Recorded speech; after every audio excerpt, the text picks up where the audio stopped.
students, welcome you all to my channel Study with Rachna Verma. Today's worksheet is EMC for 9th and 10th. This worksheet is common for all. तो ये बच्चों 9th और 10th के सभी बच्चों के लिए कॉमन है और ये EMC की वर्कशीट है. EMC का फुल फॉर्म है Entrepreneurship Mindset Worksheet. Students, you have to write your name here, your teacher name here and your class here. Date and subject is EMC worksheet number 10. Okay students, जो topic है वो है दूसरों को समझना, understanding others, part 2. समझिए, जब हम अपने को अच्छे से समझ लेते हैं तभी हम दूसरे को और अच्छे से समझ सकते हैं, क्योंकि जब हम अपने लिए जो चाहेंगे वही तो हम दूसरे के लिए कर पाएंगे, या जो हम दूसरों के लिए अच्छा करेंगे तो ही वो हमारे लिए भी अच्छा करेंगे. यानी दोनों तरफ से जो है आपका व्यवहार अच्छा होना चाहिए. ठीक है, दूसरों को समझना इसलिए ज़रूरी होता है ताकि आप उनकी भावनाओं का ध्यान रख सकें. चलिए पढ़ते हैं. पिछली वर्कशीट में हमने अपने परिवार के किसी सदस्य या किसी दोस्त को समझने के लिए उनसे अलग अलग तरह के सवाल पूछे. दूसरों को समझने के लिए तभी सवाल पूछोगे तभी तो आपको समझ आएगा कि हर पर्सन की सोच अलग होती है, पर्सनैलिटी अलग होती है. ठीक है, और उनकी सहायता से दूसरों को समझने का महत्व और उनका तरीका आजमाया. इस तरह से सवाल पूछकर हमें दूसरों के बारे में पता चला कि हर व्यक्ति एक सवाल के अलग अलग उत्तर देता है, तो हर एक की समझ का हमें पता चला. इसी अभ्यास को हम थोड़ा और आगे बढ़ाएंगे और आसपास की किसी समस्या को सुलझाने के लिए दूसरों को समझते हुए कैसे काम किया जा सकता है ये प्रयास करेंगे. अब इसकी आगे की एक्टिविटी ये है कि कोई समस्या अगर आ गई है तो उसको कैसे सॉल्व करना है, तो दूसरे को ध्यान समझकर हमें उस समस्या का समाधान करना है. स्टेप 1 में बेटा आपके सामने ये मैप्स दिया हुआ है. इसमें लिखा है आइए शुरुआत करें एक चित्र बनाने से. नीचे दिए गए बॉक्स में अपने घर के आसपास, अपने स्कूल या किसी मनपसंद जगह का मानचित्र बनाइए. उस मैप में बनाई गई जगह की ज़्यादा से ज़्यादा जानकारी डालने की कोशिश करें. उदाहरण के लिए एक मैप नीचे दिया गया है जो आपके सामने है. देखिए यहाँ पे स्टाफ रूम है, कंप्यूटर रूम है, ये देखिए मेन गेट है. तो ये तो इसको एक स्कूल का ही है, बिल्कुल एक स्कूल का बना हुआ मैप है. ये लाइब्रेरी है, ये आर्ट रूम है, आपको दिख ही रहा है. अब हमने जो है आगे देखना है कि क्या लिखा हुआ है. यहाँ पे जो थोड़ा सा बेटा करेक्शन करना है, ये जो है ये मानिए मैप है, ये मैप.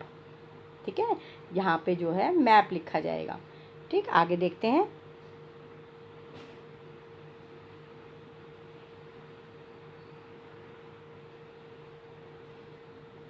अब यहाँ पे लिखा हुआ है बच्चों, आप इस मैप में हरे रंग की बिंदी से जो है बिंदी से जो एक स्पॉट और काले रंग से जो है हॉट स्पॉट, मतलब एक जो आपका लाल रंग की जो बिंदी से तो आपने ब्राइट स्पॉट करना है, लाल मतलब हरे रंग की बिंदी, सॉरी, इस मैप में हरे रंग की बिंदी से जो है ब्राइट स्पॉट करना है और काले रंग से आपने हॉट स्पॉट जो है दर्शाइए. ये आप अपने अनुभवों और अपनी ऑब्जर्वेशन के आधार पर करेंगे. जो ब्राइट स्पॉट है अभी बताया ना किस रंग से करेंगे, हरे रंग की बिंदी, और जो हॉट स्पॉट है वो काले रंग की. अपनी चुनी हुई जगह और अच्छी बातें जैसे कि खेलने के लिए खूब सारी जगह या साफ़ सुथरी जगह, टॉयलेट्स एवं सुरक्षित स्थान आदि. और हॉट स्पॉट को हम कैसे करेंगे, अपनी चुनी हुई जगह की वो बातें जो आपको पसंद नहीं आई है, जैसे कि गंदगी होना, रात को अंधेरा होना या असुरक्षित स्थान, तो आप उसे काले रंग से दिखाएंगे. किस रंग से दिखाएंगे, ब्लैक रंग से. और जो आपकी चुनिंदा जगहें हैं, जो इनको आपको जो चाहिए कि मतलब जो आपको लगता है कि बहुत साफ़ सुथरी होनी चाहिए, सुरक्षित हो, मतलब अच्छी तरह से होनी चाहिए, तो उनको आप ब्राइट उससे करेंगे. किस कलर से करेंगे, आपने ग्रीन कलर से करना है. ठीक है, ये आपके सामने दिया हुआ है. चलिए अब हम इसे ध्यान से और आगे मतलब देखते हैं कि ये मैंने आपके लिए बना दिया है जिससे आपको परेशानी ना हो. देखिए आगे देखिए, ये रहा, आपको क्लियर नज़र आ रहा होगा इसमें. ठीक है, यहाँ पे हरे रंग के स्पॉट दिख रहे हैं, आपको दिख रहे हैं ना बच्चों. वो क्या था हरे रंग का, जो चीज़ हमें चाहिए सुरक्षित चाहिए। और काले रंग का भी आपके सामने ही है, जो हमें हॉटस्पॉट में दिखाना है। ठीक है, आपके सामने है ये हमारे ब्लैक रंग के स्पॉट। तो ये इस तरह से मैंने आपके लिए ये मैप तैयार किया है। आप इसको देखकर आप अपने अनुसार भी जो है ऐसे ही एक मैप बना सकते हैं, या इसे अच्छे से समझकर इसको भी आप अपने लिए कॉपी कर सकते हैं। ठीक है, आप देखते हैं अगला हमारा क्वेश्चन क्या है। हमारे पास एक देख रहे हैं आप, एक बॉक्स बना हुआ है। इस बॉक्स में क्या है कि ये सेट 2 है। अब इस मैप में हरे रंग की, ये तो हमने कर ही लिया ऑलरेडी। अब हमें क्वेश्चन नंबर 3 करना है, स्टेप 3। अब अपनी हॉटस्पॉट की सूची से किसी एक मुद्दे को चुन लें। अभी आपने हॉटस्पॉट जो है काले रंग से देखा, जैसे कि गंदगी का होना, रात का अंधेरा होना एवं असुरक्षित स्थान। तो आपने क्या करना है, एक हॉटस्पॉट की सूची से किसी एक मुद्दे को चुनना है जिस पर आप जो है काम करना चाहेंगे। इस मुद्दे को चुनने के पीछे आपने जो है कारण को साझा करना है। साझा का मतलब होता है शेयर करना है। जो भी आप कारण समझते हैं उसे शेयर करना है। तो मैंने आपके लिए ये वाला आंसर पहले से ही तैयार कर रखा है ताकि आपको कोई परेशानी ना आए। तो देखते हैं इसका उत्तर क्या है। यहाँ पे मैंने ये सब लिख रखा है। ठीक है, ये रहा।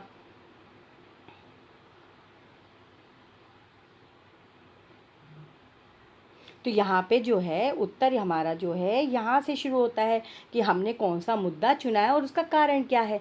मैंने गलियों और सड़कों के चौराहे पर खड़े चारों ओर धूम्रपान में मदिरापान में करते लोगों को मुद्दे के लिए चुना है।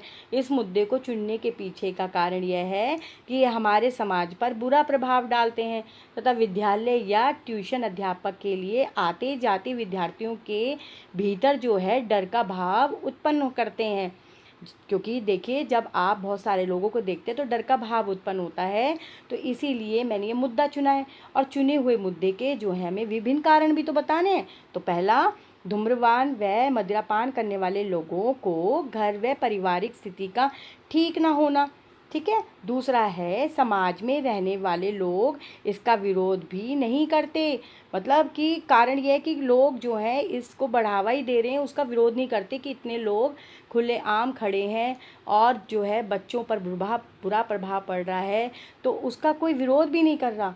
उचित शिक्षा को ना प्राप्त करना और निराशा के घिरे रहना।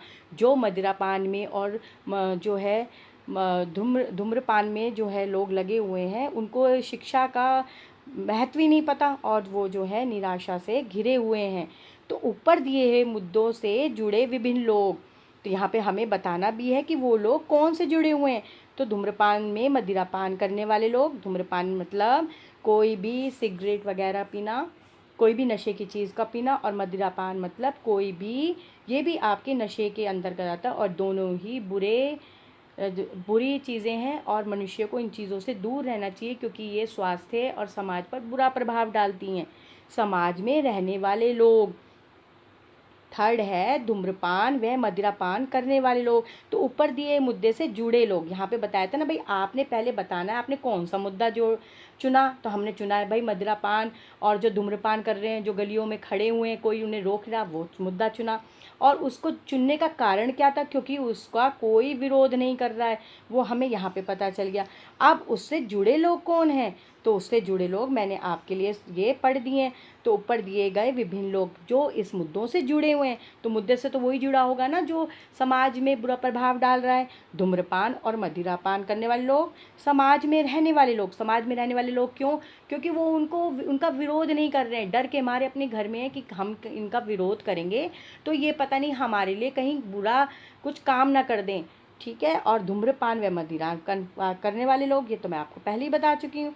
चलिए अब हम जो है अपना प्रश्न 3 देखते हैं कि प्रश्न 3 में हमारे लिए और क्या बातें हैं।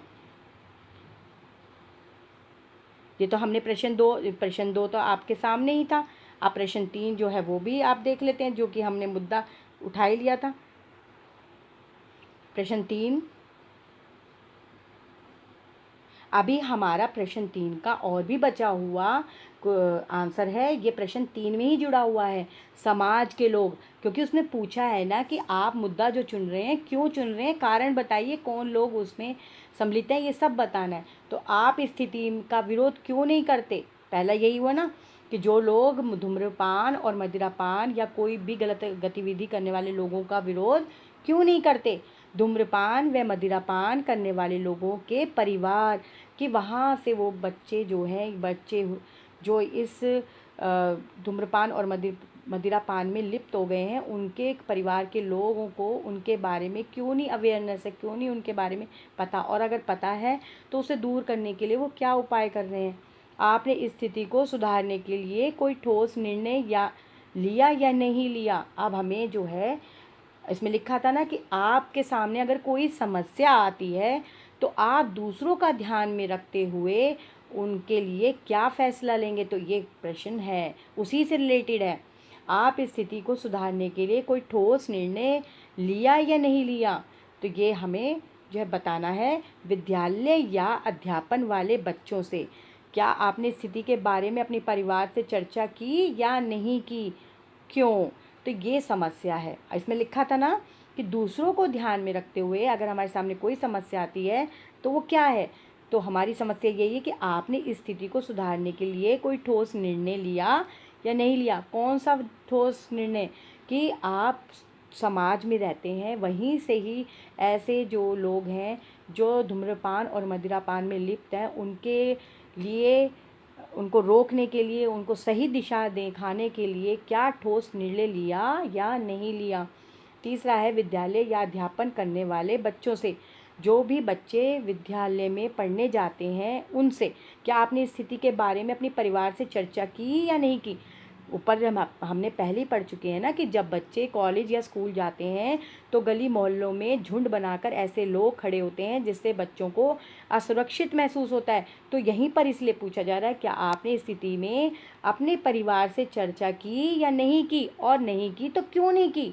आपको उनको बताना चाहिए ताकि एक ठोस कदम लिया जाए, उनको जो है बच्चों को जो इस धूम्रपान और मदिरापान में लिप्त हैं उनको समझाया जाए, दिशा दिखाई जाए, उनके परिवार वालों को इससे सतर्क किया जाए कि या अवेयर किया जाए कि आपको अपने बच्चों को इस तरह से रोकना चाहिए। उन्हें जो है शिक्षा में शिक्षा का महत्व बताना चाहिए या किसी व्यवसाय में लगाना चाहिए।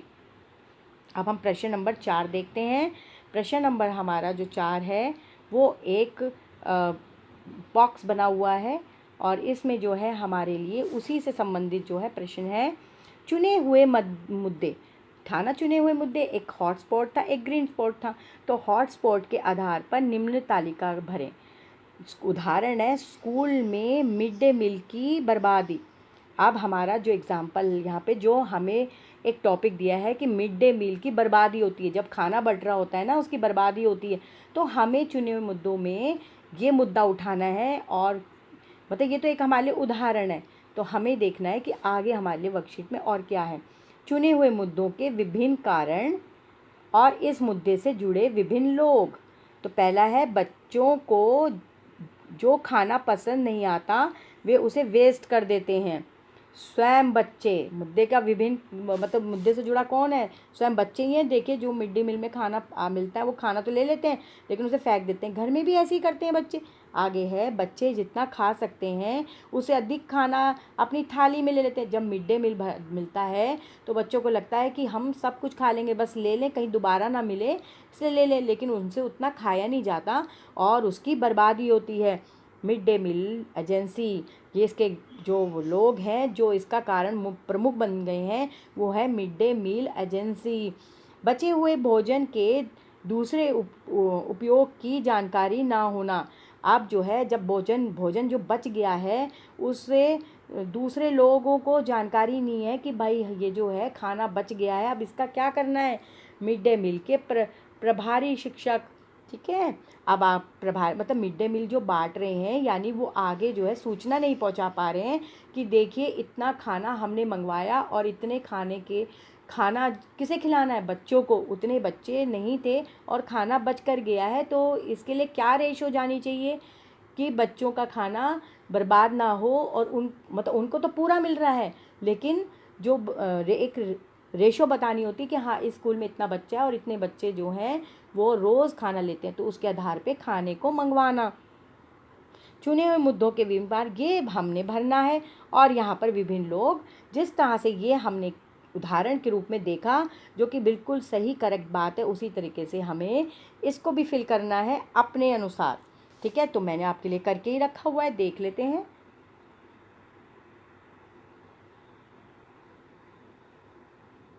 हाँ, अपने मुद्दे से जुड़े लोगों से बात करके मुझे अपने बारे में नई जानकारी प्राप्त हुई, जैसे समाज के लोग स्थिति का जो है पता होने के बाद भी इसको कैसे सुधारा जाए, और का ज्ञान नहीं है, ऐसे लोगों की घर की बेहद खराब है। उचित शिक्षा और घर का सही माहौल ना होने के कारण कुछ लोग इस पर भटक जाते हैं। ये रहा हमारा तीसरा,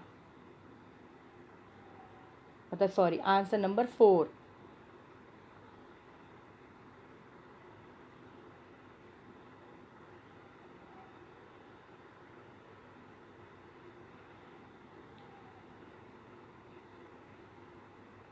अब जो है हम अपना आंसर नंबर 5 देखते हैं कि तालिका जो है, तालिका भर लेने के बाद, जब हम तालिका भर लेंगे, अपने मुद्दे से जुड़े लोगों का इंटरव्यू लें।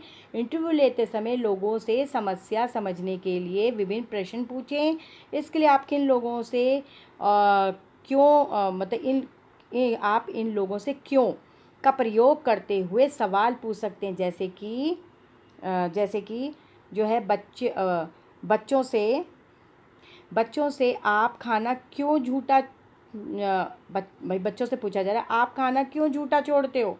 तो मिड डे मील एजेंसी कह रहे हैं क्या आपने बच्चों से खाने के बारे में सुझाव लिया है, क्यों नहीं। मतलब मिड डे मील एजेंसी से क्वेश्चन पूछे जा रही है, ये क्वेश्चन पूछे जा रहे हैं, और किन से पूछे जा रहे हैं, ये आपके सामने है।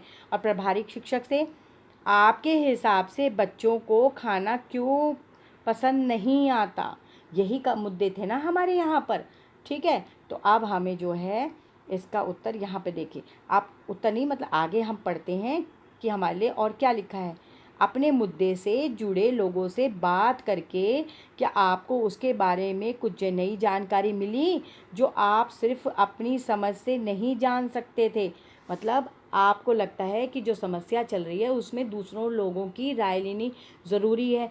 ऊपर वाले प्रश्नों में हमने पढ़ा जो गली मोहल्लों में झुंड बना के जो मदिरा पान कर रहे हैं, धूम्रपान कर रहे हैं, आते जाते बच्चे जो स्कूल में ट्यूशन में जा रहे हैं उन्हें परेशानी हो रही है, और वो अपने पेरेंट्स को नहीं बता पा रहे हैं, और उसमें जुड़े लोगों के बारे में। तो ये सारी समस्याएं और उनसे जुड़े लोग हमने ऊपर वाले प्रश्नों में पढ़ा।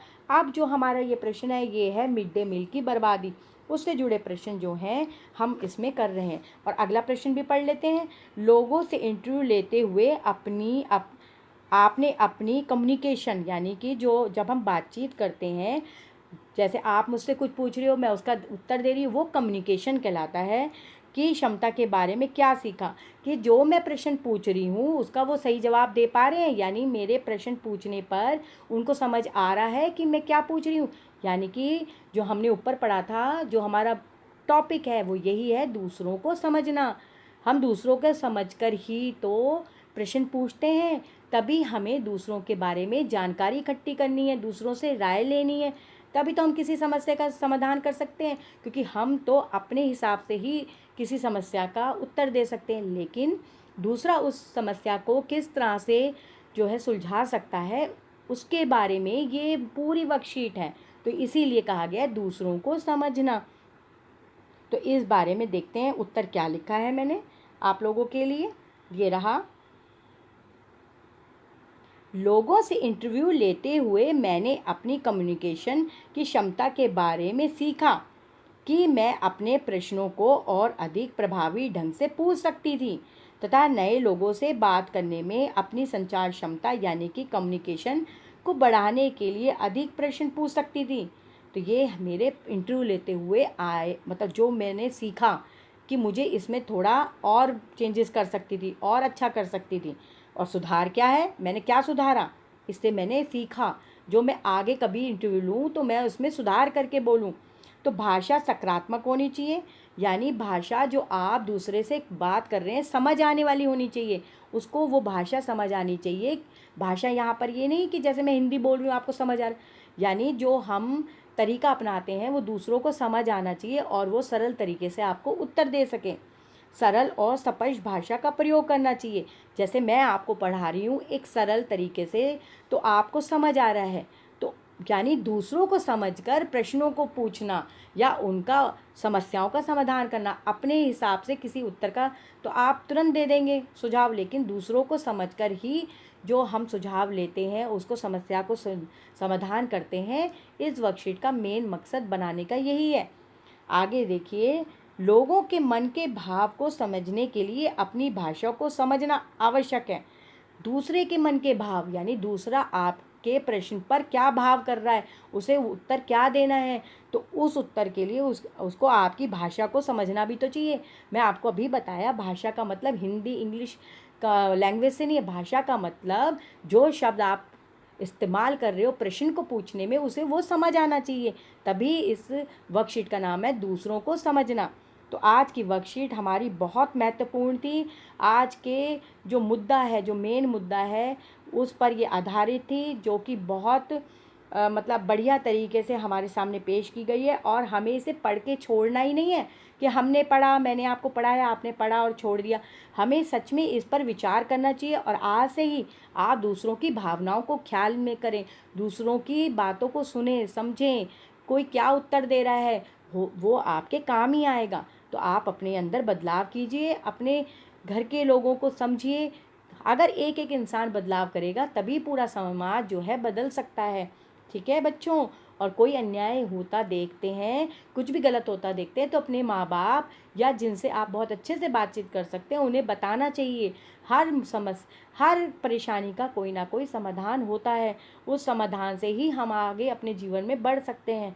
ठीक है, तो अच्छा लगा आज आपको? मुझे भी बहुत अच्छी लगी ये वर्कशीट, ये बहुत अच्छी है और मतलब आज के जो चल रहा है दौर उसके लिए बिल्कुल सही है। तो बच्चों, अगर अच्छी लगी है तो अपने जीवन में इसे इम्प्लीमेंट करें और हर समस्या को शेयर करें अपने पेरेंट्स के साथ, अपनी फ्रेंड्स के साथ।